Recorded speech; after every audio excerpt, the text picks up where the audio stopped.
I'm Angélique du Toit, and I'm part of the Coaching and Mentoring Research Unit at Sheffield Business School. And it's a unit that's been running for quite a number of years in the coaching and mentoring field. Coaching and mentoring has been around for quite some time, particularly coaching.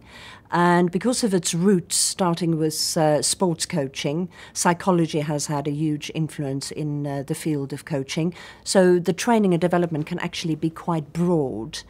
And in recent, say, 15, 20 years, it's very much being embedded in organizations for leadership development in particular.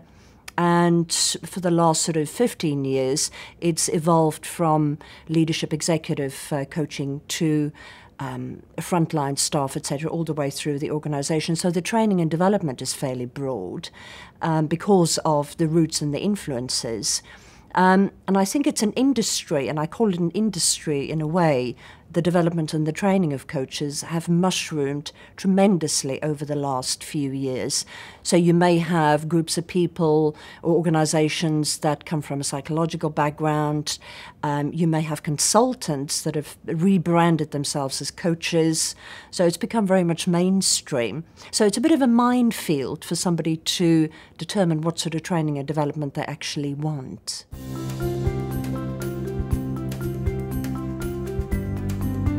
Coach training is certainly not of the same standard across the emerging profession, as it were. You may have a course that lasts for a couple of days, or in some cases even a half a day, all the way through to a master's degree at a university of at least 2.5 years. And the problem is everybody calls themselves a coach, irrespective of whether they've been on a 2-day course or a 2.5-year course. So my word of advice to anybody wanting to enter the profession or wanting to develop skills in coaching is to check very carefully who you do your training and development with. And of course, as an academic, I would certainly recommend a master's degree, which is probably the highest level that you can achieve in terms of your coach development. If you think of the more professional programs that aren't affiliated necessarily with a university, many of the training providers will focus on a particular model or a technique. I'm thinking of one particular example, NLP, neuro-linguistic programming. So they would very much have their program associated with that particular model or technique. Now, certainly at SBS and the master's degree that we offer, it's much broader than that.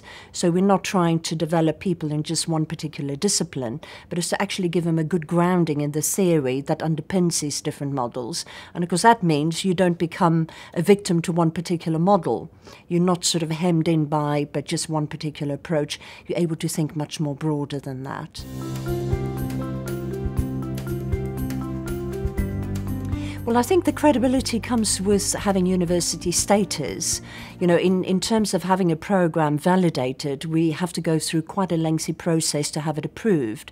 So a lot of thought, planning, and of course, thought leadership goes into the development of a program. And I think one of the advantages, certainly of the Sheffield Hallam program, is that some of the key researchers and practitioners in the field actually taught on the teachers on the program. So students would actually get that exposure to some of the thought leaders in the profession. Well, a master's versus just a mere professional qualification, and I emphasize the mere, is the fact that with a master's degree you get that research that underpins and the theory that underpins the practice. It's not just the practice, but it's understanding the philosophy behind the practice, which I think certainly brings a much greater depth of understanding of the subject.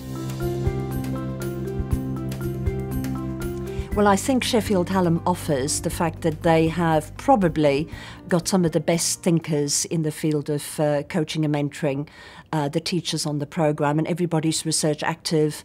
We've all been coaches for many years, so we bring that wonderful combination of both the theory and the practice.